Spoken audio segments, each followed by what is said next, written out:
Hello दोस्तों, मैं नागेंद्र कुमार और स्वागत करता हूं अपने इस यूट्यूब चैनल नागेंद्र आई ट्विटर पर। जैसा कि पिछले वीडियो में हम लोग क्लास 10 के मैथ में इंटरनेट मॉडल पेपर के 2 नंबर वाले क्वेश्चन में सेट 1 का क्वेश्चन पढ़ रहे थे और उसमें से 1 से लेकर 20 तक 19 तक का क्वेश्चन बता दिया गया है। तो आज हम लोग 20 से स्टार्ट करेंगे। चलिए वीडियो को स्टार्ट करते हैं।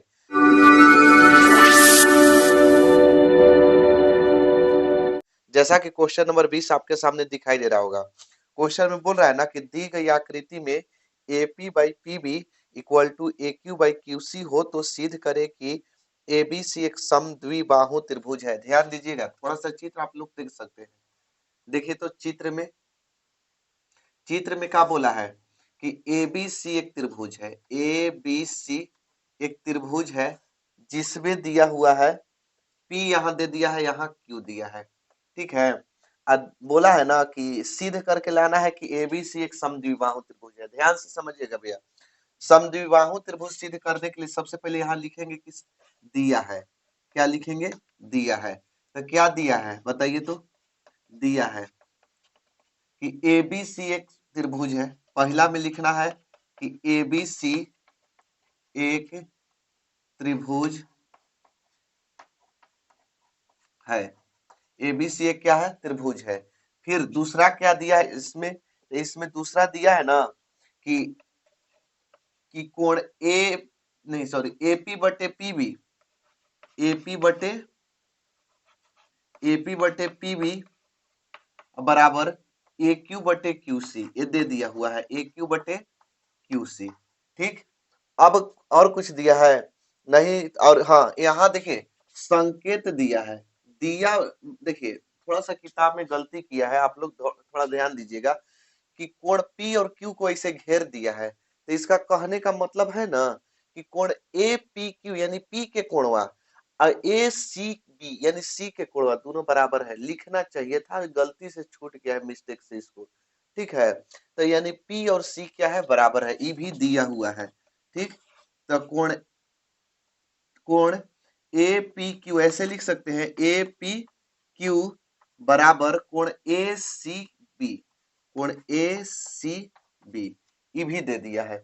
तो भैया इसमें सिद्ध करना है कि सिद्ध करके ले आना है कि एबीसी एक समद्विबाहु त्रिभुज है। तो ये लिखेंगे ना कि सिद्ध करना है, सिद्ध करना है। क्या सिद्ध करना है? कि एबीसी एक समद्विबाहु त्रिभुज है। समद्विबाहु त्रिभुज है। तो बताइए कि समद्विबाहु त्रिभुज कैसे आएगा?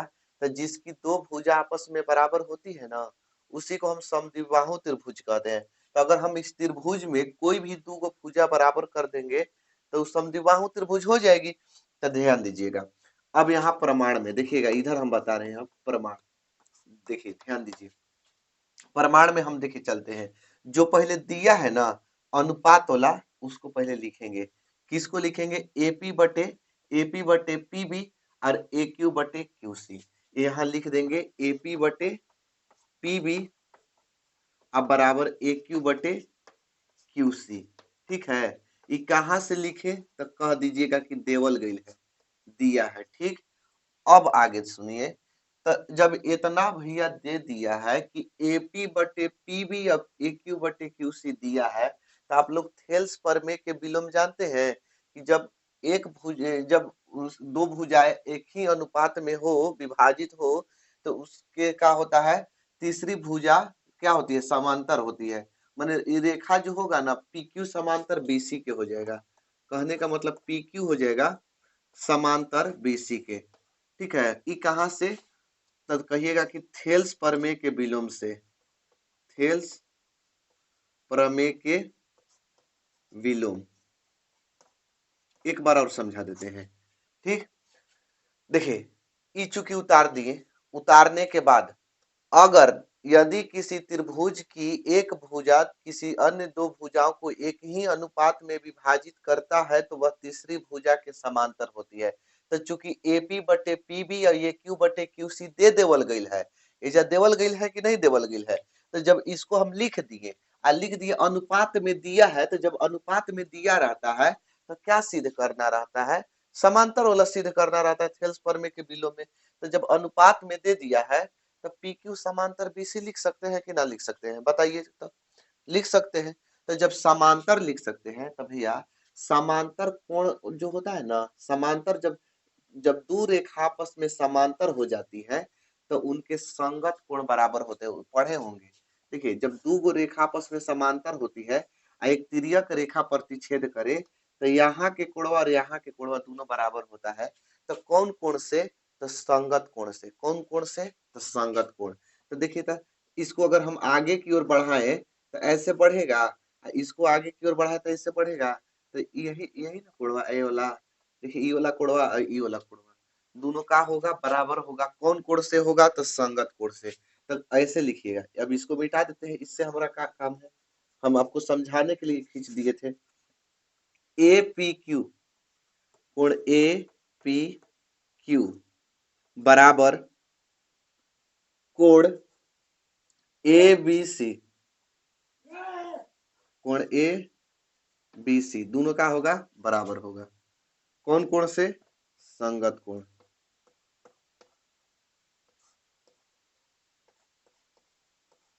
संगत कोण। आगे देखिए दिया क्या है, तो कोण ए पी क्यू बराबर कोण ए सी बी दिया है। कोण ए पी क्यू बराबर कोण ए पी क्यू बराबर कोण ए सी बी, इसको उतार देते हैं ए सी बी। ये कहां से दिया है, एकरा कर देते हैं फर्स्ट, एकरा कर देते हैं सेकेंड। अब दोनों समीकरणों में आप लोग देखिए तो कौन बराबर है, तो कहिएगा कि इस साइड एलएचएस वाला बराबर है, इधर वाला बराबर है। तो जब एक तरफ के बराबर होता है ना तो उसकी दूसरी तरफ के भी बराबर हो जाता है। यानी कोण एपी क्यू और एपी क्यू दोनों बराबर हो गया तो इसको हटा देते हैं, इसको अब ध्यान नहीं देना है। तो कौन बराबर लिख देते हैं, ए बी सी ई वाला अब बराबर कोण ए सी बी, कहां से, एक और दो से, एक और दो से। और भैया समझिए जब जिस त्रिभुज की दो कोण बराबर आ जाए, देखिए ए बी सी और ए सी बी, यानी बी का कोण और सी का कोण किसका है, त्रिभुज ए बी सी का है। तो बी का कोण और सी का कोण दोनों बराबर, क्योंकि बीच वाला कोण से का मान्यता ही ना होता है। तो जब जिस त्रिभुज के दो कोण बराबर हो जाता है ना उसकी दो भुजाएं भी बराबर होती है। जिस त्रिभुज की दो कोण बराबर होती है उसकी दो भुजा बराबर होती है। और जब जिस त्रिभुज की दो भुजा बराबर होती है उसे समद्विबाहु त्रिभुज कहते हैं। तो देखिए बी के साथ कौन भुजा है, तो कहिएगा कि ए बी। और सी के साथ कौन भुजा है, तो कहिएगा ए सी। तो ए बी बराबर ए सी हो गया। यहां लिख सकते हैं संगत, चाहे ऐसे ऐसे लिख सकते हैं बराबर, चाहे ऐसे भी छोड़ दे सकते हैं, कोई दिक्कत नहीं। ए बी बराबर ए सी आ गया ना, तो जिस त्रिभुज की दो भुजा बराबर हो गया तो इसलिए यहां से लिख सकते हैं त्रिभुज ए बी सी एक समद्विबाहु त्रिभुज है। समद्विबाहु त्रिभुज है। ठीक समझ में आ गया। जैसा कि अगला क्वेश्चन आप लोग के दिखाई दे रहा होगा, क्वेश्चन में बोल रहा है ना कि यदि ओ केंद्र वाले वृत्त के बाह्य बिंदु टी से वृत्त पर दो स्पर्श रेखाएं टी ए और टीबी खींची गई है। देखिए वृत्त कह रहा है ना, पहले हम वृत्त बना लेते हैं। ठीक, वृत्त बना लिए। अब कह रहा है बाह्य बिंदु टी से, तो टी मान लेते हैं मेरा कोई बाहरी का बिंदु हो गया, बाहरी का बिंदु। बाह्य बिंदु टी से वृत्त पर दो स्पर्श रेखा है, वृत्त पर दो स्पर्श रेखा खींचा गया है जिसका नाम है टी ए और टीबी नाम है। ठीक है, टी ए और टीबी नाम है। वृत्त का केंद्र क्या है, ओ है। तो बोल रहा है ना इसमें कि सिद्ध करके लाना है कि टी ए और टीबी दोनों बराबर होगा, यानी ये दोनों बराबर होगा, यही सिद्ध करके लाना है। तो सबसे पहले यहाँ लिखेंगे कि दिया है। क्या लिखेंगे, दिया है। तो देखिए क्या दिया है, तो दिया है कि पहला दिया है कि ओ केंद्र वाला एक वृत्त है, यही ना जी, कि वो केंद्र वाला एक वृत्त है। चलिए एक जो दिया था उसको लिख लीजिए कि ओ केंद्र वाला एक वृत्त है। फिर बाहरी बिंदु टी से टी और टीबी क्या है, दो स्पर्श रेखाएं हैं। तो ये भी लिख सकते हैं ना कि टी ए और टीबी दो स्पर्श रेखाएं हैं, दो स्पर्श रेखाएं हैं। ठीक, सिद्ध करना है, सिद्ध करना है। देखिए जी, सिद्ध क्या करना है कि टी ए बराबर टीबी, सिद्ध करके ले आना है कि टी ए बराबर टीबी, टी ए बराबर टीबी। ठीक, तो अब देखिए हम ए को रचना कर रहे हैं, रचना में क्या कर दिए कि ए को केंद्र ओ को ए से मिलाए, बी से मिलाए और टी से मिला देते हैं। तो लिखेंगे रचना में, रचना में लिखेंगे वृत्त के केंद्र, वृत्त के केंद्र ओ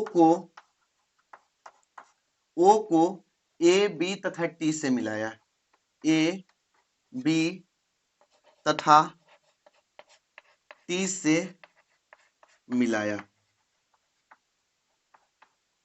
ठीक है, क्या देखिए वृत्त के केंद्र ओ को ए से मिलाए, बी से मिला दिए और टी से मिला दिए।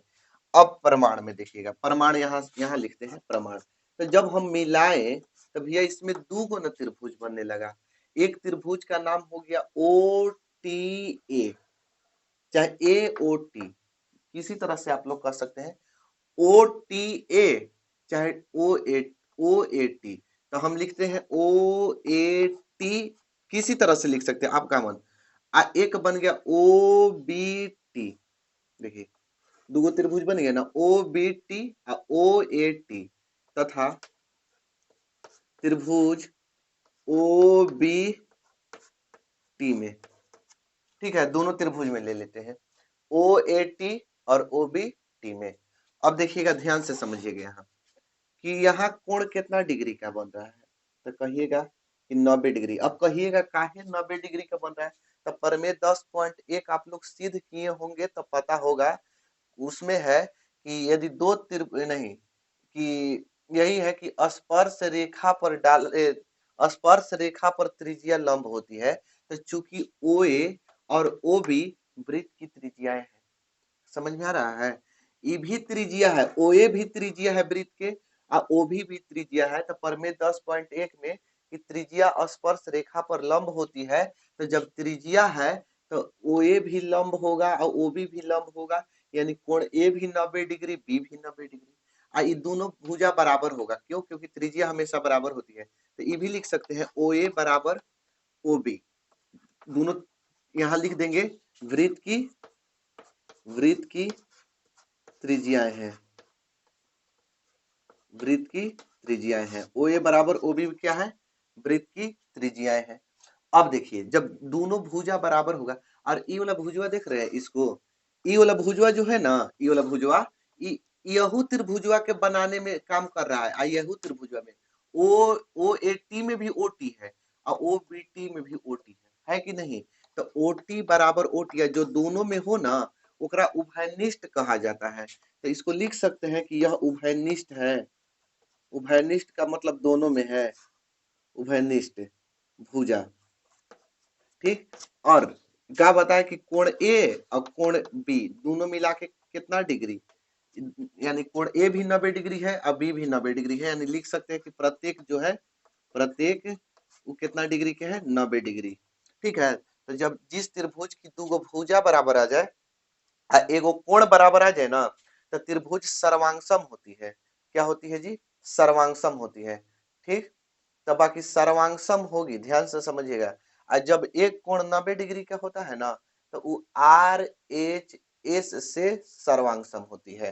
तो यानी लिख सकते हैं कि त्रिभुज ओ ए टी सर्वांगसम त्रिभुज ओ बी टी किससे, R H S, R H S से। और जब सर्वांगसम हो गया ना, तो सर्वांगसम किसे कहते हैं, जिसकी सभी भुजाएं आपस में बराबर होती है। तो भैया सर्वांगसम उसे कहा जाता है जिसकी सभी भुजाएं, यहाँ सर्वांग समता भी लिख सकते हैं आपका मन, सर्वांग समता। ठीक, ये कब कब RHS, जब दो भुजा बराबर हो, एगो कोण 90 डिग्री का हो।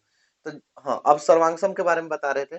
सर्वांगसम उससे जिस अगर दो त्रिभुज सर्वांगसम हो जाता है, तो यानी कि सर्व अंग सम, उसकी सभी भुजाएं आपस में बराबर हो जाती है। तो पहले से OA बराबर किसका था, OB का, ये दोनों में शामिल है, ये था। ठीक है, तो ये तो दोनों में शामिल था, तो इसी बराबर, इहो दोनों बराबर। तो बचा कौन, तो कहिएगा कि TA और TB बच गया। तो यानी कि TA और TB दोनों का होगा, बराबर होगा। कहाँ से बराबर होगा, CPCT, सर्वांगसम सर्वांगसम त्रिभुज की संगत भुजाएं बराबर होती है। प्रूव्ड हो गया, यही ना सिद्ध करके लाना था, प्रूव्ड। ठीक, देखिए अगला क्वेश्चन, जैसा कि देख सकते हैं, बोल रहा है ना कि त्रिज्या 28 सेंटीमीटर तथा केंद्रीय कोण 45 डिग्री वाले एक वृत्त के त्रिज्यीय खंड का क्षेत्रफल ज्ञात कीजिए। ये तो आसान क्वेश्चन है। एक वृत्त के त्रिज्यीय खंड, इसी को ना त्रिज्यीय खंड बोला जाता है। इसका थीटा दे दिया है 45 डिग्री, ठीक है, और त्रिज्या कितना दिया है, 28 सेंटीमीटर। तो त्रिज्या की जगह 28 सेंटीमीटर लिख देंगे। ठीक, तो त्रिज्या दिया है, त्रिज्या आर का मान दिया है 28 सेंटीमीटर, और थीटा का मान दे दिया है 45 डिग्री। तब बोला है ना कि त्रिज्यखंड का क्षेत्रफल ज्ञात कीजिए। तो भैया त्रिज्यखंड का जो क्षेत्रफल होता है ना, त्रिज्यखंड का क्षेत्रफल वो होता है थीटा बटे 360 डिग्री, अब बटा में पाई आर एस गुड़ा पाई आर स्क्वायर। थीटा बटे 360 डिग्री और पाई आर स्क्वायर।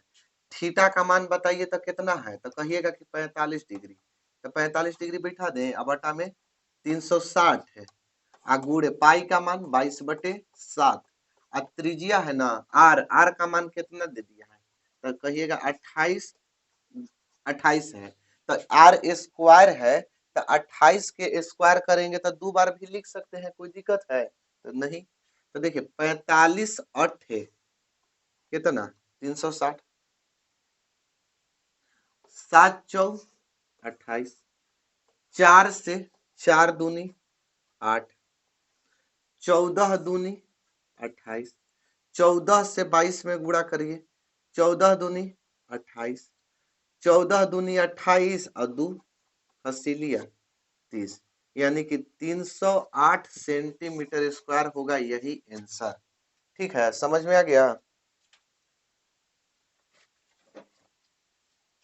देखिए अगला क्वेश्चन, जैसा कि देख सकते हैं, अगला क्वेश्चन है ना कि एक पहिए की त्रिज्या 50 सेंटीमीटर है, यदि यह पहिया 66 किलोमीटर प्रति घंटा की चाल से चल रहा है, तो 20 मिनट में यह पहिया कितने चक्कर लगाएगा। ध्यान दीजिएगा थोड़ा सा, एक पहिया है, ठीक है, अब पहिया के का दिया है, त्रिज्या दिया है 50 सेंटीमीटर, बहुत बढ़िया।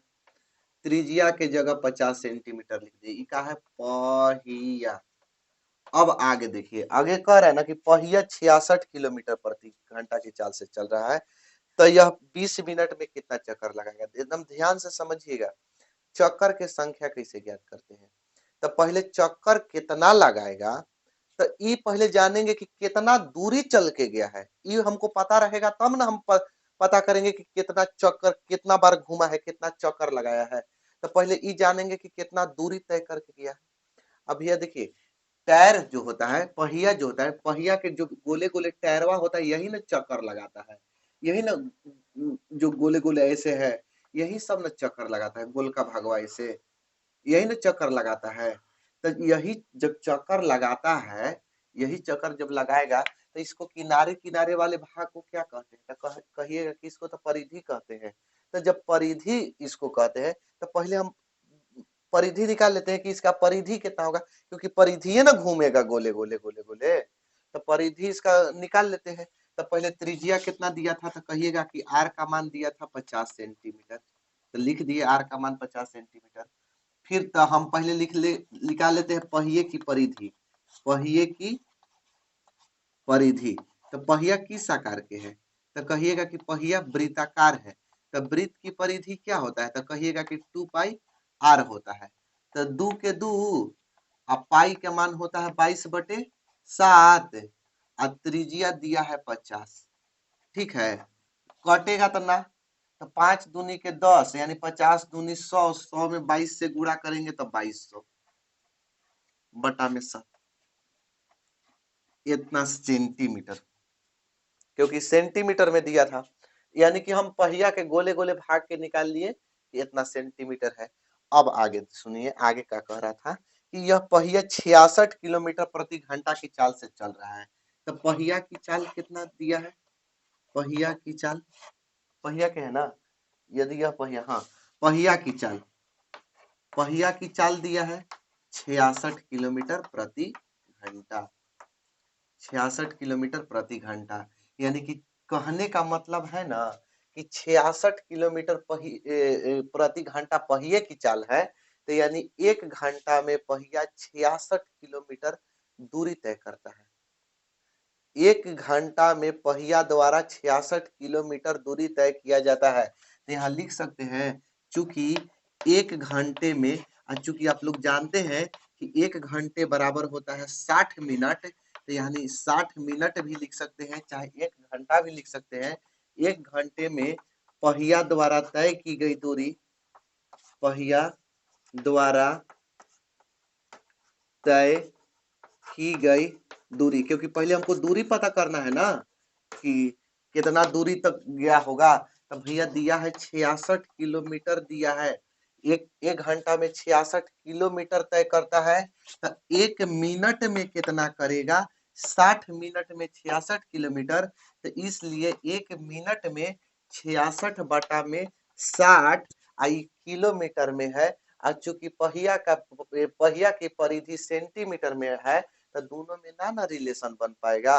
और जब दोनों में नहीं रिलेशन बन पाएगा ना, तो या तो इसको किलोमीटर में चेंज करिए या तो इसी को सेंटीमीटर में लाइए, कोई तो एगो तो काम करना ही पड़ेगा ना। तो किलोए मीटरवा को हम सेंटीमीटरवा में ले आ देते हैं, तो किलोमीटर को मीटर में बदलेंगे ना, तो 1000 से गुणा करेंगे। यही जो समझिए, ये जो हम क्या कर रहे हैं, कुछ नहीं कर रहे हैं, किलोमीटर को मीटर में चेंज कर दिए, तो 1000 से गुणा करेंगे, क्योंकि 1000 मीटर बराबर 1 किलोमीटर। यहाँ सेंटीमीटर में आया है, तो मीटर को अगर सेंटीमीटर में बदलेंगे तो 100 से गुणा करेंगे। किलोमीटर को मीटर में बदल दिए, मीटर को सेंटीमीटर में, अभी पूरी तरह से सेंटीमीटर में हो गया। अब देखिए तो 0 से 0 कट गया, 6 से 11 छक 66, यानी कि 11, 1 2 3 4 गो जीरो, 1 2 3 4 गो जीरो, इतना सेंटीमीटर कै मिनट में? तो कहिएगा कि 1 मिनट में। अब हमसे कै मिनट में पूछ रहा है, इसमें 20 मिनट में यह पहिया कितना चक्कर लगाएगा। तो ये तो 1 मिनट में ना इतना दूरी तय किया है, हमको 20 मिनट में दूरी तय करवाना है, क्योंकि 20 मिनट में चक्कर पूछा है, तो 20 मिनट में दूरी तय करवाएंगे। तो 20 मिनट में कितना दूरी तय करेगा?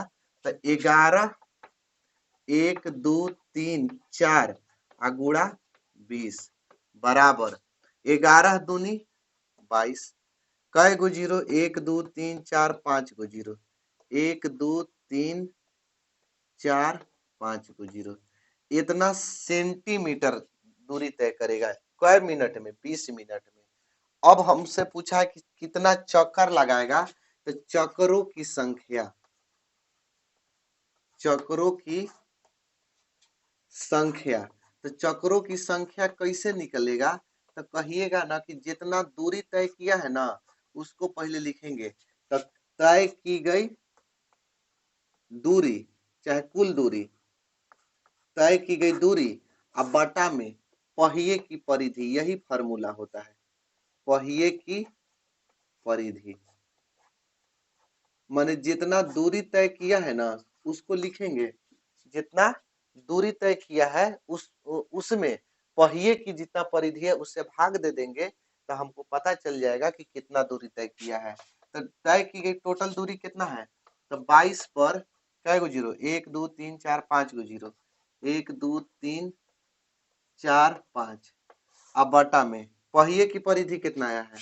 22 डबल जीरो, अब बटा में 7 है ना। तो देखिएगा, ध्यान दीजिएगा इधर, 22 अब 5 गो जीरो, 1 2 3 4 5, 1 2 3 4 5, अब बटा में 22 2 गो जीरो, एजा भागा में 7 है ना, एकरा ऊपरवा ले जाइए, तो ऊपरवा ले जाएंगे तो गुणा में 2 गो जीरो से 2 गो जीरो कट गया, 22 एकम 22 3 गो जीरो। अब 7 में 1000 से गुणा करेंगे तो 7000, यानी कितना ही चक्कर लगा देगा, 7000 चक्कर। यही हो गया आपका आंसर। चलिए आगे देखिए, अगला क्वेश्चन है ना कि एक घन के संपूर्ण पृष्ठीय क्षेत्रफल 726 सेंटीमीटर स्क्वायर है, तो इसका आयतन क्या होगा। ये तो एकदम आसान है। एक घन का संपूर्ण पृष्ठीय क्षेत्रफल, तो संपूर्ण पृष्ठीय क्षेत्रफल का फॉर्मूला होता है 6a स्क्वायर। और दिया कितना है, दिया है 726, कितना दिया है 726 सेंटीमीटर स्क्वायर। तो ए स्क्वायर बराबर निकालेंगे तो 726 अब बटा में 6 आ जाएगा, 6 से 6 एकम 6, एक बचेगा, 6 दूनी 12, 6 एकम 6, ए का मान आ गया 121। तो जब ए स्क्वायर का मान आ गया 121, तो ए बराबर स्क्वायर हटा ना तो रूट में हो जाएगा। और 121 का वर्गमूल जानते होंगे कितना होता है, तो 11। तो यानी भुजा कितना आ गया, भुजा कहिए घन के चाहे किनारा कहिए, तो कितना आ गया, तो आपका आ गया 11 सेंटीमीटर। तो हमसे क्या पूछा है, आयतन। तो घन का आयतन होता है ए क्यूब, घन का आयतन, घन का आयतन जो होता है वो होता है ए क्यूब। तो ए का मान कितना, तो कहिएगा कि 11, तो 11 के पावर 3 दे देंगे, तो 11 को 3 बार गुणा कीजिएगा ना, इसे 11 गुणे 11 गुणे 11 इसे लिख के, तो आपका आएगा 1331 सेंटीमीटर क्यूब, क्योंकि आयतन निकाल रहे हैं ना, तो इसलिए क्यूब हो जाएगा। समझ में आ गया। ये आगे देखिए, अगला क्वेश्चन जैसा कि देख सकते हैं, अगला क्वेश्चन में है ना कि एक बेलनाकार खंभे का वक्र पृष्ठीय क्षेत्रफल 264 मीटर स्क्वायर है। खंभे का वक्र पृष्ठीय क्षेत्रफल, बेलनाकार है ना, तो बेलनाकार दिया है, बेलनाकार खंभे का, खंभे का वक्र पृष्ठीय क्षेत्रफल बताइए तो कितना दिया है, तो कहिएगा कि 264 मीटर स्क्वायर दिया है। कितना दिया है, 264 मीटर स्क्वायर। तो बोल रहा है ना कि इसका, और आयतन भी दे दिया है जी, आयतन दिया है 924 मीटर क्यूब। तो खंभे की ऊंचाई पूछ रहा है, रुक जाइएगा अभी। तो चूंकि क्या होता है, बेलनाकार खंभे का वक्र पृष्ठीय क्षेत्रफल, तो बेलन का वक्र पृष्ठीय क्षेत्रफल होता है 2 पाई आर एच होता है, ठीक है। 2 पाई आर एच बराबर 264 के 264 लिख दिए, ठीक। अब देखिएगा ध्यान से समझिए, बेलन के आयतन भी दिया था ना, बेलन का आयतन, आयतन दिया है कितना, इसमें दिया है 924 मीटर क्यूब, 924 मीटर क्यूब। तो आयतन के फॉर्मूला क्या होता है, तो कहिएगा कि पाई आर स्क्वायर एच होता है, अब बराबर दिया है कितना 924 से। अब देखिए तो यहाँ से 2 से कटाइए इसको, तो 132 दूनी 264 है, ठीक है। अब देखिएगा ध्यान से समझिएगा, तो यानी पाई आर एच बराबर हो गया कितना 132। हमरा एकरा में क्या पूछा है, ऊंचाई पूछा है ना, खंभे की ऊंचाई ज्ञात करे, ठीक है।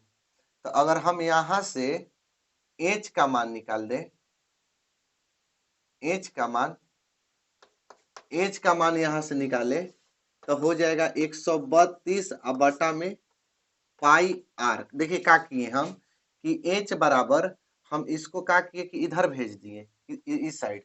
तो अब देखिएगा पाई के पाई, ठीक है, पाई के पाई, और आर स्क्वायर है तो आर स्क्वायर, एच के मानवा बैठा देते हैं, एच का मान 132 बटा में पाई और आर बराबर 924, ठीक।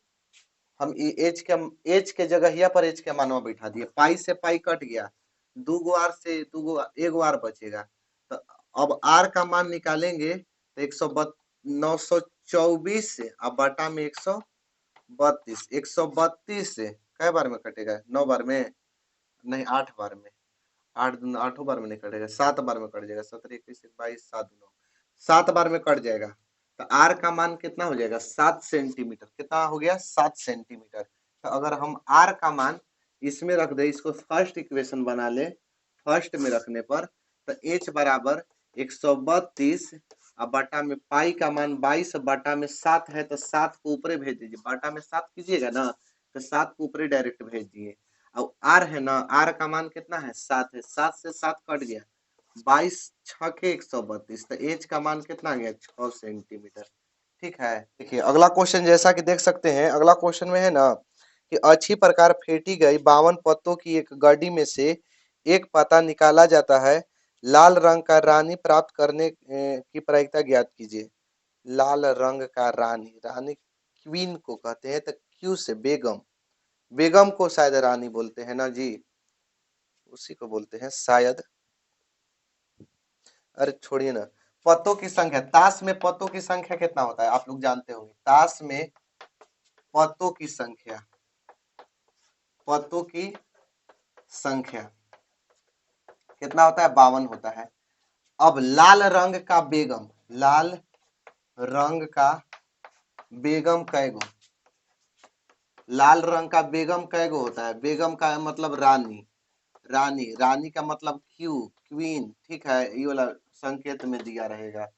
तो कितना है, कितना होता है, दूगो होता है शायद, दूगो लाल पान, नहीं दूगो लाल रंग के या दूगो काला रंग के, दूगो होता है। तो देखिए प्रायिकता हमको ज्ञात करना है लाल रंग की रानी, लाल रंग की रानी। तो लाल रंग के रानी के प्रायिकता, कय गो लाल रंग के रानी है चाहे बेगम है, तो कहिएगा कि दूगो। और कय गो में से दूगो, 52 गो में से, तो 52 को नीचे, टोटल को नीचे, और जय गो संभव हो सकता है उसको ऊपर, 2 एकम 2 और 26 दूनी 52, 1/26 हो गए आंसर। ठीक है। अगला क्वेश्चन में है ना कि अंग्रेजी वर्णमाला का एक अक्षर यादृच्छ चुना जाता है तब व्यंजन अक्षर होने की प्रायिकता ज्ञात कीजिए। तो देखिए अंग्रेजी वर्णमाला में 26 गो अक्षर होते हैं।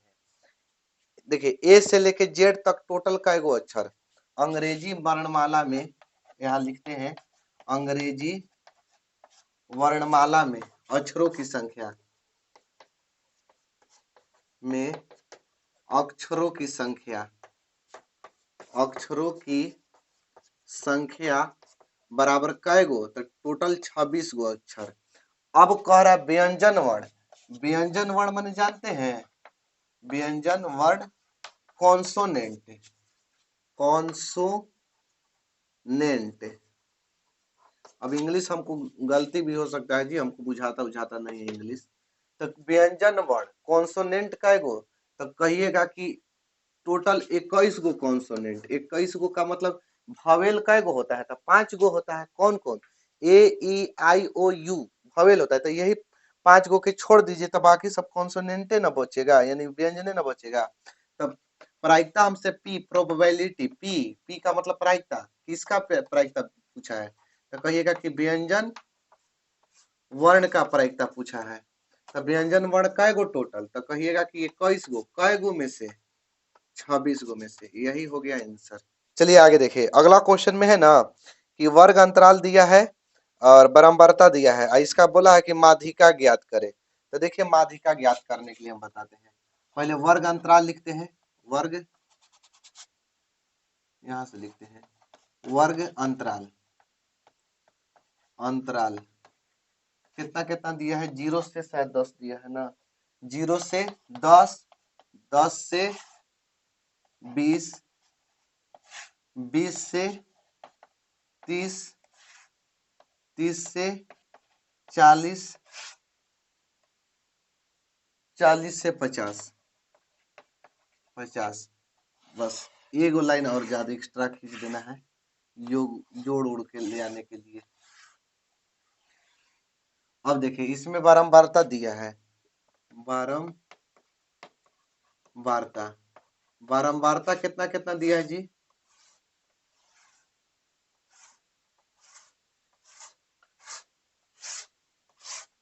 बारंबारता दिया है आपका 5, 15, 30, 8, 2, 5, 15, 30, 8, 2। ठीक है, यहाँ योग होता है, इस सब को जोड़ के लिखा जाता है n बराबर। अब देखिए माध्यिका निकालने के लिए ना इतना दिया है इसलिए अभी इतना उतार दिए। तो देखिए माध्यिका निकालने के लिए हम बता दे रहे हैं आपको सबसे पहले संचयी बारंबारता निकालना होता है। तो देखिए यहाँ सबसे पहले क्या निकालना होता है, तो कहिएगा संचयी बारंबारता। तो भैया संचयी बारंबारता निकलता कैसे है, तो इसको भी हम बता देते हैं कि कैसे निकलता है। ठीक है, चलिए हम संचयी बारंबारता निकालते हैं। तो देखिए संचयी बारंबारता निकालने के लिए ना शुरू में जितना होगा ना उसको जस के तस आप लोग एकदम लिख दीजिए, एकदम कुछ करना नहीं है, जैसे है ना एकदम तैसे लिख दीजिए। अब फिर ऐसे जोड़िए, एकदम तिरछा जोड़िए, 15 और 5 तब 20। अब 20 और 30 50, 50 और 8 58, 58 दू 60। टोटल जोड़ जोड़ दिए तो कितना आ गया 60। ऐसे भी जोड़िएगा तो 60 आएगा, क्योंकि जो यहाँ मान होता है ना, जो यहाँ मान होता है वही वही यही यहाँ मान होता है। तो एन टोटल जोड़े, एन क्या है प्रेक्षणों की संख्या, एन क्या है प्रेक्षणों की संख्या है। तो जो यहाँ मान होता है वही मान होता है।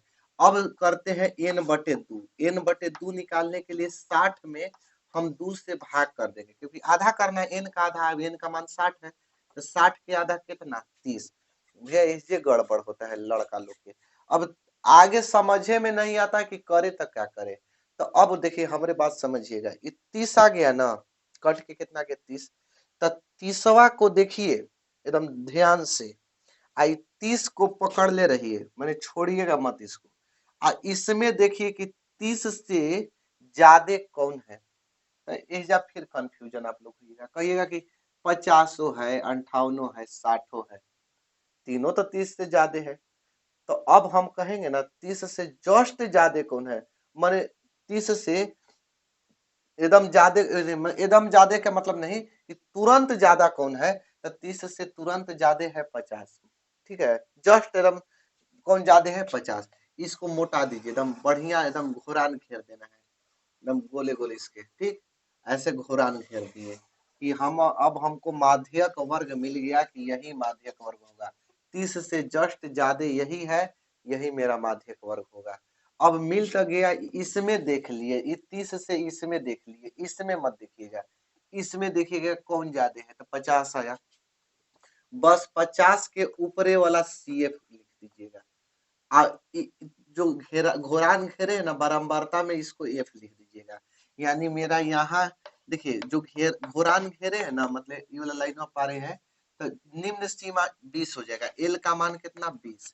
ये L का मान का है क्योंकि माध्यक वर्ग का निम्न सीमा L होता है। ठीक है, अब F का मान कितना, तो कहिएगा 30 से। CF का मान कितना, तब 20। ठीक, n बटा 2 का मान कितना, n का भी मान लिख सकते हैं, n बटे 2 के भी मान लिख सकते हैं, कितना 30।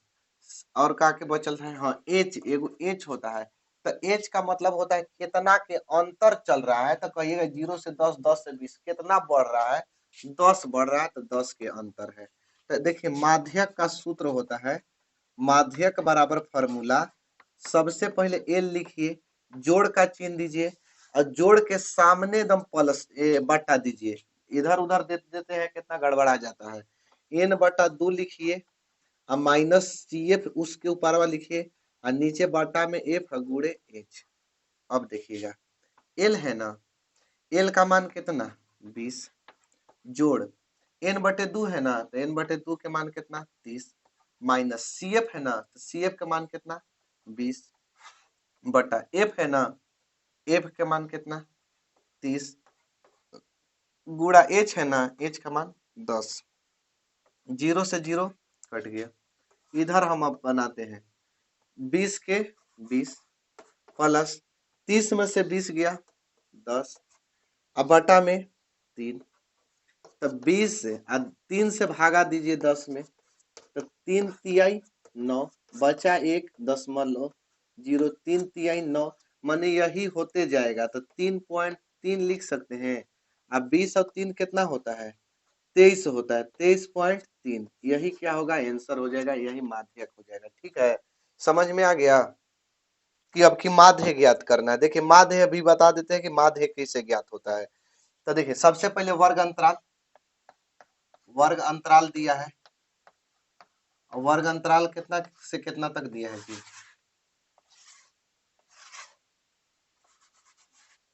दिया है 0 से 2 यानी 2 के अंतर पर दिया है 12 तक, 0 से 2, 2 से 4, 4 से 6, 6 से 8, 8 से 10, 10 से 12। ठीक है, अब यहाँ दिया है बारंबारता, इतना एक्स्ट्रा हो गया, का दिया है बारंबारता, बारंबारता, बारंबारता यानी एफ का मान दिया है। ठीक है, कितना कितना है, 1 2 1, 1 2 1, 5 5 5, 5 5 5। चलिए देखिए, सबसे पहले हम लोग वर्ग चिन्ह निकालते हैं। क्या निकालते हैं, वर्ग चिन्ह। वर्ग चिन्ह को सूचित करते हैं एक्स आई से। अब एक्स आई कैसे निकलता है, तो हमरे अभी शॉर्टकट में समझिए कि एक्स आई कैसे निकलता है। उच्च उच्च सीमा और जोड़ निम्न सीमा, यानी ऊपरी सीमा सबसे ज्यादा वाला और सबसे कम वाला दोनों के जोड़ के और 2 से भाग दे देंगे तो वो वर्ग चिन्ह निकल जाएगा। तो सबसे ज्यादा कौन है, तो 2, सबसे कम कौन है, 0, दोनों के जोड़ देंगे तो 2 और 0 2, और 2 में 2 से भाग दे देंगे तो 1 आ गया। अब बताइए फिर 4 और 2 6, 6 में 2 से भाग दे देंगे तो 3। अब सब ऐसी कीजिएगा तो परीक्षा में आपको लेट लगेगा कि नहीं लगेगा, तो कहिएगा कि हाँ लेट तो लगेगा, ये तो छोटा छोटा अंक है तो कर लेंगे, बड़ा बड़ा दे देगा तो फिर लेट लगेगा ना। तो देखिए एगो के निकाल के या अंतरवा जोड़ ले जाते हैं, तो एगो के निकाल दिए तो एक आया, और कै के अंतर है तो 2 2 के अंतर, तो 1 में 2 जोड़े 3, 3 में 2 जोड़ेंगे 5, 5 में 2 जोड़ेंगे 7, 7 में 2 जोड़ेंगे 9, 9 में 2 जोड़ेंगे 11। तो इस तरह से क्या हो गया कि वर्ग चिन्ह निकल गया। अब यहाँ निकालते हैं, इसको एफ आई कहते हैं, बारंबारता को क्या कहते हैं, एफ आई, इसको एक्स आई। अब निकालते हैं एफ आई एक्स आई। तो एफ आई एक्स आई कैसे निकलता है, तो 1 में 1 से गुणा करेंगे तो 1, 3 में 2 से गुणा करेंगे 3 दूनी के 6, 5 में 1 से गुणा करेंगे 5, 7 पचे 35, 9 में 5 से गुणा करेंगे 9 पचे 45, 11 में 5 से गुणा करेंगे 11 पचे 55। अब देखिए इस पहले सिग्मा एफ है, इसको जोड़ के लिखेंगे, कितना होगा 5 10 15 15 और 4 19, ये कितना हो गया 19, 2 4, 5 10 15 4 19। अब इसको भी जोड़ के लिखेंगे, sigma F I x I. Sigma के मतलब ही होता है जोड़ना, ठीक है, तो इसको भी जोड़ देंगे तो कितना आएगा, 6 1 7 5 12, 12 5 17, 17 5 22, 22 5 27 के साथ हासिल 2, 4 3 7, 7 5 12 2 14, कितना आ गया 147। तो ऐसा लिखेंगे कि माध्य बराबर सिग्मा एफ आई एक्स आई बटा में सिग्मा एफ आई। ठीक, तो देखिए सिग्मा एफ आई एक्स आई का मान कितना है, तो कहिएगा 147, और एफ आई का मान कितना है तो 19। तो 19 का पहाड़ा पढ़िए, 19 दूनी 38, 19 तिया 57, 19 चौ 76, 19 पचे 95, 19 छक कितना होगा 19 सत्ते 9 सत्ते 63, 19वां अठे 19 में 8 से 9 अठे 72, 8 और 7 15, ज्यादा हो जाएगा 19 अठे 52 से 19 सत्ते 9 सत्ते 19 सत्ते 33 से 19 सत्ते 33 से भाग दे देते हैं, 147 में 19 से भाग देंगे तो 19 सत्ते 33 से, ठीक है, तो बचा 4, और 4 में से 3 गया तो 1, 14.0, 19 सत्ते 33 से लगभग आएगा 7.7, 7.7। ठीक है, कितना दिया है जी आंसर,